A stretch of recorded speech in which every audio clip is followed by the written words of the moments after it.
નિત્યક્રમ 7 વાગ્યાનો છે અને આરતી જે 25 વર્ષ છેલ્લે અમરનાથ મહાદેવ ટ્રસ્ટ આયોજિત આરતી થાય જ છે અને એમાં હું પ્રમુખ તરીકે સેવા આપું છું। આ આરતી જ્યારે મને કહેવામાં આવ્યું કે દર સોમવારે આરતી કરવી છે ત્યારે મેં એમ જ કીધું કે આરતી કરવું બહુ સારી વાત છે। અત્યારે પણ હું ધર્મપ્રેમી જનતાને કહું છું કે ભાઈ તમે પૂજારી પાસે નામ લખાવી દો, 365 દિવસ આરતી કરવાની છૂટ। પણ ધરારથી આરતી, ટ્રસ્ટ વિરુદ્ધ આરતી અને એ રીતે આરતી કરે એ આરતી તો શક્ય નથી। અને આપ જુઓ છો કે તમે જ્યારે મીડિયામાં જે લોકોના તમે નિવેદન લીધા એ તમામ ઉપર તો મેં ફરિયાદ કરેલી છે। મારી ફરિયાદ હજી દાખલ કરવામાં નથી આવી અને એની 2 મહિના પહેલાની અરજી હતી દાખલ કરવામાં આવી, બરાબર છે। મારા ઉપર જે આક્ષેપ કરવામાં આવ્યો કે મંદિર ધણીધોરી વગરનું છે, 25 વર્ષથી હું મંદિર સંભાળું છું। આ મંદિરમાં રામ, લક્ષ્મણ, જાનકી, સીતારામ, શિવશક્તિ, બરાબર છે, અને આ મંદિરનો 90% ખર્ચ મેં એકલાય ભોગવ્યો છે। એટલે હું એમ નથી કહેતો, છતાં આ મંદિર માટે હું કોઈ દિવસ કોઈ એક ફરિયાદ કરે ધર્મપ્રેમી જનતા કે બાપુની દાદાગીરી છે, આ છે તે છે, નહીં। હું તો શિવનો પરમ ભક્ત છું, એટલે મને શિવ માટે માન હોય એટલે મેં તે ભાઈ ઓલા જસ્મીનભાઈને ધમકી નથી આપી। મેં એમ જ કીધું હું શિવનો ભક્ત છું, હું કમળ પૂજા કરી લઈશ, ખુલ્લી તલવારે બેસીશ, બરાબર છે। અને અમારે પેલા ક્ષત્રિયો કમળ પૂજા કરતા શિવની, એટલે એવું મેં કીધું હતું। અને એવું તમે વિડીયો ક્લિપમાં સાંભળી લેજો કે હું તને મારી નાખીશ, કાપી નાખીશ, મા બે નામણી ગાળું, એવું કાંઈ મેં નથી આપેલું। પણ એવો માહોલ ઉભો કરી દીધો અને આપને મીડિયાને, મેં તો આજે આપે મીડિયાને નથી બોલાવ્યા, હું તો આપને બોલાવવાનો છું, પણ મારી તબિયત સ્વસ્થ નહોતી એટલે મેં મીડિયાને, અને આજે આપની સમક્ષ વાત નથી કરવી, બરાબર છે। એટલે મીડિયાને, અને બીજું મેં સમાજનો આભાર એટલે માન્યો કે આપે મીડિયામાં જોયું હશે કે સમગ્ર ગામ અને તાલુકા અને જિલ્લા અને સમગ્ર ગુજરાતની અંદર જે માહોલ થયો છે ઇતિહાસનો પહેલો દાખલો હશે। તો સમાજ માટે મેં કંઈક કર્યું હશે। હું આંતરરાષ્ટ્રીય પ્રમુખ તરીકે સેવા આપું છું, કન્યા કેળવણી માટે 2000 ગામમાં ફર્યો છું। હું America, London, Australia, Gandhinagar, Dwarka 5 conference કરી છે અને હું સામાજિક માણસ છું, શિવનો પરમ ભક્ત છું અને માં કુળદેવી અને દીકરીઓ માટે કન્યા કેળવણી માટે શું માને છે કે ધર્મસ્થાન પર આ વિવાદ કેટલો યોગ્ય છે?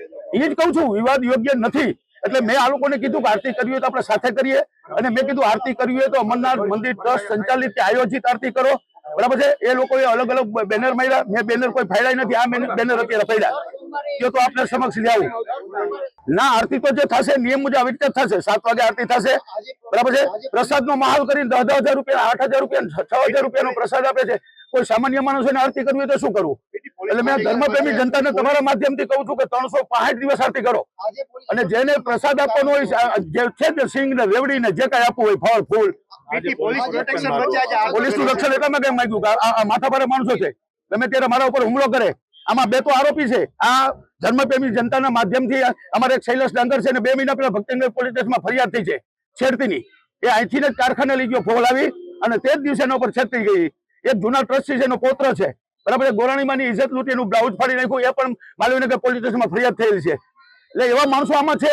એટલે મેં કીધું કે ભાઈ આવી રીતે તમે આરતી ન કરો, બરાબર છે। મંદિરને માધ્યમ બનાવીને મંદિરને હડપ કરી જવું હોય એવી રીતે તો હું આરતી કરવા માટે એટલે મેં કીધું હતું કે આરતી કરો તો આપણે સાથે મળીને કરીએ, સહિયારી કરીએ અને ધર્મપ્રેમી જનતા કરીએ।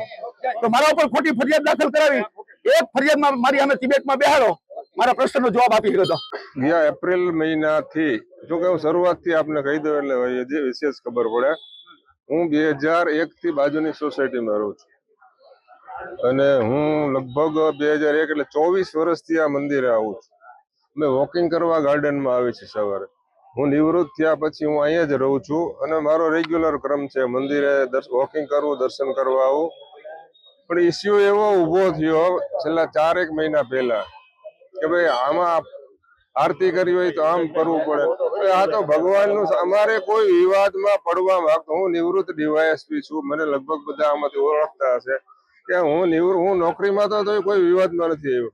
એટલે હું કોઈ વિવાદમાં, મારો કોઈ અહમ નથી અને હું કઈ એવો મોટો માનતો નથી મારી જાતને, બરોબર। પણ આ તો ભગવાન શિવ છે, એ બધા એના ભક્ત જ હોય, ભગવાન શિવના તમામ આરાધકો જ હોય। એટલે ભગવાન શિવના માધ્યમથી કોઈ વિવાદ કે ઊભું થાય એવું આપણે ઈચ્છતા નથી અને એમણે કીધું કે અમે કરીએ મળીને તો આપણને કઈ વાંધો જ નથી ભાઈ। આરતી થવી જોઈએ એ મુખ્ય વાત છે, એમાં હું કરું કે તમે કરો કે આ કરે કે એવો પ્રશ્ન જ નથી। એટલે આમાં ઇસ્યુ બનાવવાની કોઈ વાત જ નથી, કારણ કે હું માનું છું ત્યાં સુધી મંદિરના બાબતે ઇસ્યુ આવા થતા હોય એવું મેં ક્યાંય જોયું નથી અને આરતી માટે ટ્રસ્ટી મંડળની શું વાત છે? આખી સત્ય હકીકત ટ્રસ્ટી મંડળ તો ટ્રસ્ટમાં લોકોએ ચેરિટી કમિશનરને આપેલી છે અરજી।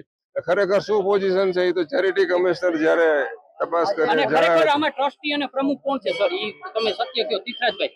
એ લોકો એમ કે છે પીટી જાડેજા કે હું પ્રમુખ છું, અને એકચ્યુઅલી મને ઓન પેપર શું છે ત્યાં આપણને ખબર નથી. મંદિરના ટ્રસ્ટી કોણ છે?